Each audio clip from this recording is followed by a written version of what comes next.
उपकूल समाचार उपकूल नियुक्ति सूचना उपस्थापक शेखर दास। ओडिशा रे चाकरी आशायी मैट्रिक पिलांक पाई एक बड़ सुखबर। ओडिशा स्कूल एवं गणशिक्षा विभाग पक्षरु हाईस्कूल पियन और क्लर्क नियुक्ति 2025 पाई नुआ विज्ञप्ति प्रकाशित होईछि। एथिरे 11,050 खाली पद पाई आवेदन आमंत्रण करा जाईछि। समग्र ओडिशा रे 11,050 पियन और क्लर्क नियुक्ति एहा हेउछि वर्तमानर सबुठु बड़ सरकारी चाकरी सुजोग। योग्यता एथिपाई योग्यता बहुत सरल 10म श्रेणी पास हेले पर्याप्त। तथापि ओडिया भाषा रे पढ़िबा लेखिबा और बुझिबारे दक्षता आवश्यक। किए आवेदन करि पारिबे?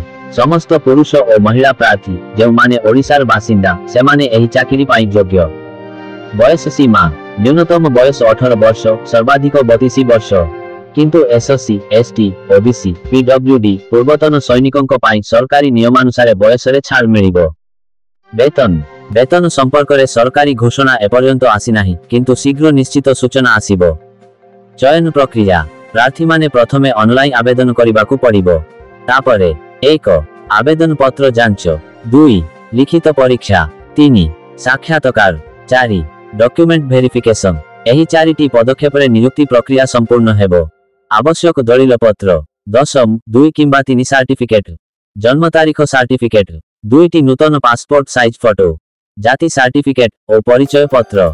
आवेदन शुल्क एही नियुक्ति रे समस्तंक पाई निशुल्क आवेदन। साधारण OBC SC ST PWD EWS कोनोसी श्रेणीर प्रार्थी को मध्य टंका देबाकू पड़िबो नाही। आवेदन तारीख आवेदन केबेरु आरंभ हेबो और केबे पर्यंत चलिबो सेथि पाई शीघ्र सरकारी रे घोषणा हेबो। गुरुत्वपूर्ण टिप्पणी प्रार्थी माने फॉर्म पूरण समय रे बहुत सावधान रहंतु। समस्त तथ्य सठिक भाबरे पूरण करंतु। भूल हेले फॉर्म बातिल होई जिवो। किपरि आवेदन करिवे?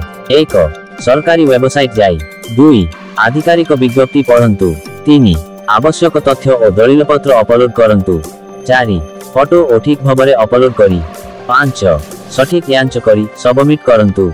समाप्ति दर्शक माने ओडिशा रे 10म पास युवपीढ़ी पाई एहा हेउछि एक सुनेली सुजोग। सरकारी चाकरी पाई एते बड़ पदरे नियुक्ति वर्ष रे केबे केबे मात्र आसे। तेथिपाई समस्ते सजाग रुहंतु एवं आवेदन आरंभ हेले प्रथमे आवेदन करंतु। अधिक सूचना और नवीनतम अपडेट पाई सरकारी को नजर रखंतु। उपकूल समाचार आपणक सहित। वंदे उत्कल जननी।